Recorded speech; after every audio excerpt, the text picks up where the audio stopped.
We're in chapter 5 now.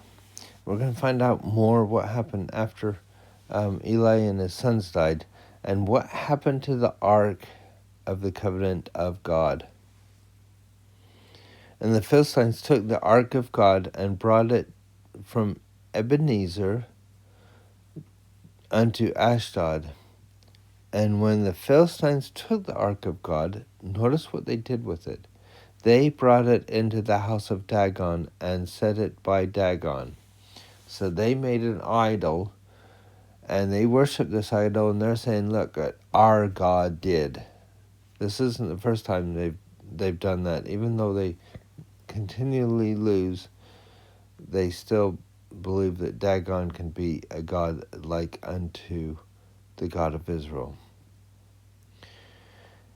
And when they of Ashdod arose early in the morrow, behold, Dagon was fallen upon his face to the earth before the ark of the Lord, and they took Dagon and set him in his place again. I think it's really interesting that this whole thing, because this is sacrilegious. It's them trying to say we've conquered Israel completely, including their God. They're thinking God can be quantified like that. And yet their God that they have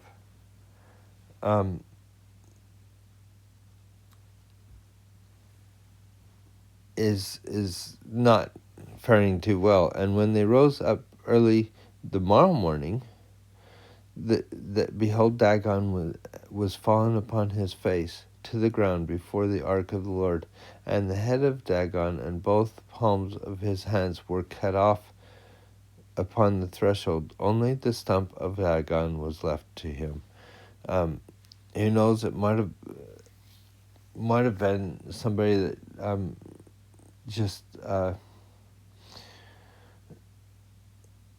went in and did these things, and but from the reading of this, it sounds like the Lord was saying, I am the Lord, and this is just another statue, and it's nothing next to me.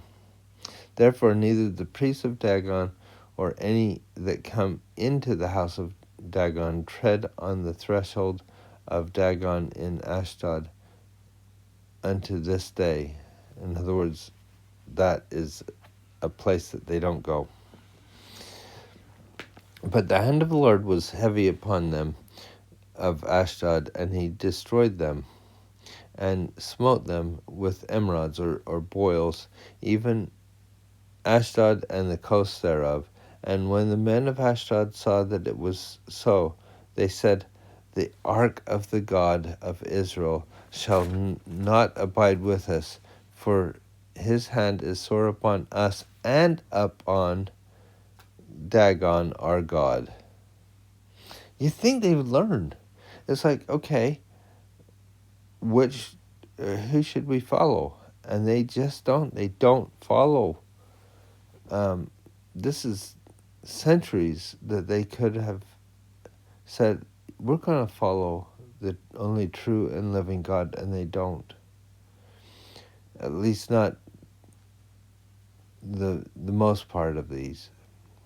And they sent therefore and gathered all the lords of the Philistines unto them, and said, what shall we do with the ark of God, of the God of Israel? And they answered, let the ark of the God of Israel be carried about unto Gath.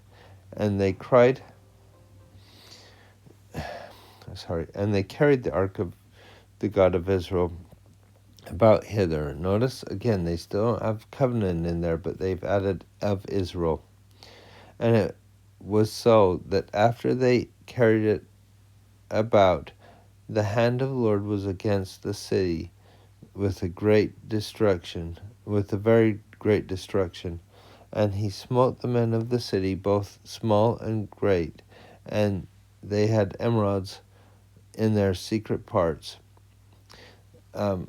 So no matter where they take the ark, it's causing boils, or they're getting boils.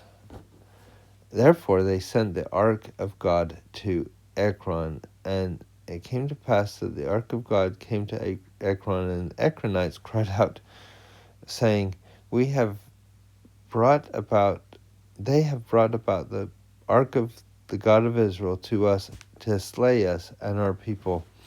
So they're going, you know what? We don't want this. It's only going to end badly for us. So they sent and gathered together all the lords of the Philistines and said, "Send away the ark of God of Israel, and let it go again to his own place, that it slay us not and our people." For there was a deadly destruction throughout all the city. The hand of God was very heavy there. And the men that died not, were smitten with boils, emerods, and the cry of the city went up to heaven. So everywhere it went, it was worse off for them. And now they can't keep it in where they are. And we'll see what happens next chapter.